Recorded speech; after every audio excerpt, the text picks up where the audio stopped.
سلامونه او نیکی هیلې بیا هم استاد حکمت الله پوپل ستاسو په درانه چوپړ کې حاضر شوی یم. نن ورځ یو ډېره مهمه موضوع په نظر کې لرو، هغه دا چې څنګه کولای سو یو استاد خپل تدریس تر شاګردانو پورې ورسوي تر څو چې شاګرد په صحیح ډول پوه کړي او دغه درس چې دی هغه موثر او ګټور تمام شي تر څو چې شاګرد پورې ورسیږي. د دې هر څه لپاره ځینې موارد دي چې باید هغه عملي سي. وروسته موږ کولی سو خپل تدریس شاګرد پورې ورسو او هغه پوه کړو.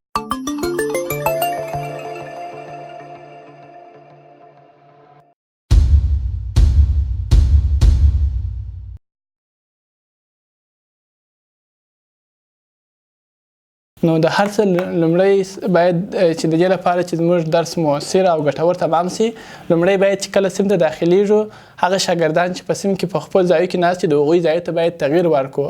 ځینې ځایونو ته مثلا ځینې شاګردان په خپل منځ کې د درس په جریان کې معنا مجلس کوي، بانډار کوي او د استاد د درس مزاحمت ګرځي. د دغه شاګردانو ځای ته باید لومړی تغییر ورکول سي، ځکه چې د درس په جریان کې دغه شان زموږ د درس ممانعت کوي. لومړی باید دغه کار وسي او وروسته چې کله درس پیلوو باید د شاګردانو توجه باید ټول ځان ته جمع کړو، ځکه که چیرې شاګرد متوجه نه وي موږ نسو کولی هغه خپل تدریس تر شاګرد پورې ورسوو. نو که چیرې د شاګرد توجه وي کولی سو هغه څه چې زموږ مطلب یې هغه تر شاګرد پورې ورسوو. او بل درېیمه خبره دا ده، څرنګه چې زه د ریاضي ښوونکی یم نو ریاضي ښوونکی باید هر استاد کوي لومړی چې کله دی درس شروع کوي لومړی باید له ساده مسایلو څخه پیل وکړي، شروع وکړي تر څو چې شاګرد ووایي چې دا درس ډېر اسان دی، زه کولی سم پر دې باندې برلاسی اوسم او زده یې کړم.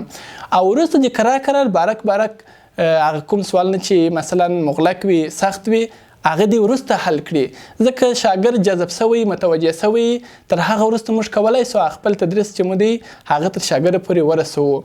او وروسته کوشش دې وسي چې د درس په جریان کې شاګرد ته هم برخه ورکول سي تر څو ځان ته معلوم کړو چې آیا زما تدریس چې دی دا تر شاګرد پورې رسېدلی دی او که نه. 100% شاګرد توانېدل دي چې زما تدریس هغه خپل ځان ته انتقال کړي.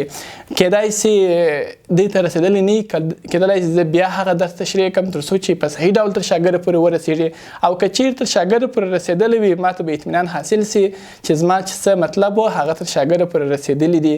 او کوشش دې وسي چې کله استاد درس ورکړي تر هغه وروسته دې باید شاګرد ته کورنۍ وظیفه وسپاري، ځکه کورنۍ کار شاګرد مصروفه ساتي، کور کې به مصروفه اوسي او خپل د درس تکرار کې به یې.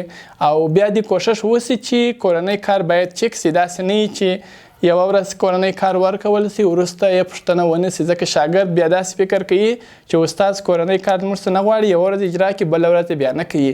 نو کوشش دې وسي چې کورنۍ کار تاسو ورکوئ هغه سبا باید وکتل سي. که څه هم ټوله شاګردان دا نه کتل کېږي، د یو څو شاګردان د سر پای څخه باید یو څو شاګردانو کورنۍ کار وکتل سي تر څو شاګرد دوامداره په خپل مطالعه کې بوخت او اخته اوسي. په دغه فعالیتونو سره موږ کولی سو خپل تدریس موثر د شاګرد په وړاندې تمام کو. نو که چیرې هر استاد دغه ډول فعالیتونو سرته ورسوي کولی سي خپل تدریس چارې تر شاګرد پورې ورسوي.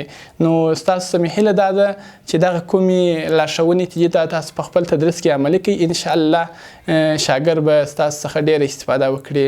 مننه د توجه څخه.